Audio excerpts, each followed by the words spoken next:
Early morning గుడికి వెళ్తే వచ్చే ప్రశాంతత వేరు కదా. మేమైతే ఎర్లీ మార్నింగ్ గుడికి వెళ్ళాము 6 కల్లా. ఎందుకు వెళ్తున్నామంటే మేము మాఘస్నానాలు చేస్తున్నాం కదా, అందుకనేసి అయితే వెళ్తున్నాము. ఆ వీడియోస్ అయితే నేను అప్లోడ్ చేయలేదు, ఎందుకంటే నేను ఆ టైం లేదు కదా, చేయలేదు. ఇంకా నా చిన్నారికి అయితే ఫేర్వెల్ ఫంక్షన్ ఉంది. ఇంకా ఆ అమ్మాయి రెడీ అవ్వాలనేసి అయితే రెడీ చేసేసాను.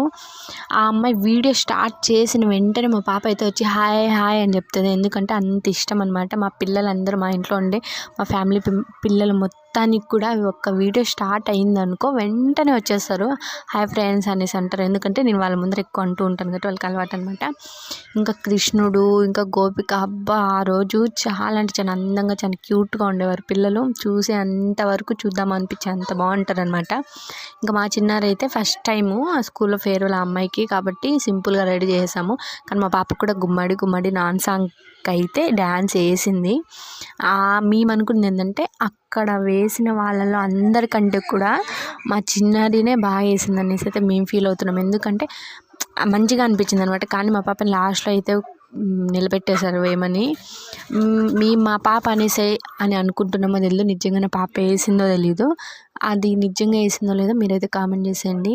ఆ రోజు మొత్తం ఫేర్వెల్ దగ్గర ఉన్నాం మేము. టైం అంతా అయిపోయింది, పొద్దున్న నుండి ఆఫ్టర్నూన్ వరకు ఒక పని అయితే, ఆఫ్టర్నూన్ నుండి మళ్ళీ నైట్ వరకు, ఈవినింగ్ 4 వరకు 3 వరకు ఫేర్వెల్ అయితే అయిపోయింది. కానీ మేము ఈవినింగ్ వరకు లేము. మా పాప డ్యాన్స్ అయిపోయిన వెంటనే ఇంటికి వచ్చేసాము. ఇంటికి వచ్చేసి మళ్ళీ మరుసటి రోజే శివరాత్రి, మహాశివరాత్రి. ఇంకా ఆ వీడియోస్ కూడా మీకు నేను అప్లోడ్ చేస్తాను వీలైతే. ఇంకా అలా ఆ రోజైతే గడిచిపోయింది. పాప మంచిగా వేసింది. నాట్యంతోనే మొదలుపెట్టారు. పెట్టేసిన తర్వాత చాలా అమ్మాయిలు చాలా అంటే చాలా క్యూట్గా వేశారు. సగం మంది అమ్మాయిలు వేశారు. ఇంకో విషయం ఏంటంటే ఫేర్వెల్ ఫంక్షన్ అంటే 10th క్లాస్కి వెళ్ళిపోతున్నాం అనేసి ఒక ఫీలింగ్ ఉంటుంది. కానీ ఇంకా మిగతా క్లాసెస్ పిల్లలకి ఎలా అంటే ఇంకా ఈరోజు ఏదో ఫంక్షన్, ఇప్పుడు మన ఫ్యామిలీస్లో ఏదైనా ఫంక్షన్ అయితే మనం ఎలా ఫీల్ అవుతూ ఉంటామో ఆ పిల్లలు కూడా అలానే ఫీల్ అవుతూ ఉంటారు. ఈరోజు ఏదో ఫంక్షన్ ఉంది కదా, ఈరోజు ఫంక్షన్కి మనం మంచిగా రెడీ అవ్వచ్చు.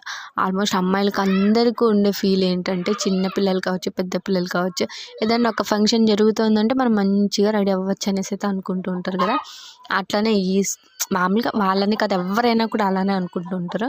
కాబట్టి అలా ఫుల్ హ్యాపీగా ఉంటారు. భోజనం కూడా అక్కడే పెట్టేశారు. మేము కూడా అక్కడే తినేసాను నేనైతే ఫుల్గా. ఏంటంటే ఫస్ట్ పెట్టించుకొని వెళ్ళాలి అనేసి సిగ్గుపడ్డాను, కానీ మళ్ళీ మా అక్క పెట్టించుకొని వచ్చేసి తినేసాను, ఫుల్ లాగిచ్చేసాను. ఇంటికి మొత్తం అక్కడే హాఫ్ డే అంతా అక్కడే కంప్లీట్ అయింది. ఇంటికి వచ్చేసాము. ఇంటికి వచ్చి ఇంకా అవి ఇవి పనులు అయితే అయిపోయాయి. Bye bye friends. నా వీడియో నచ్చినట్టయితే లైక్ కొట్టండి.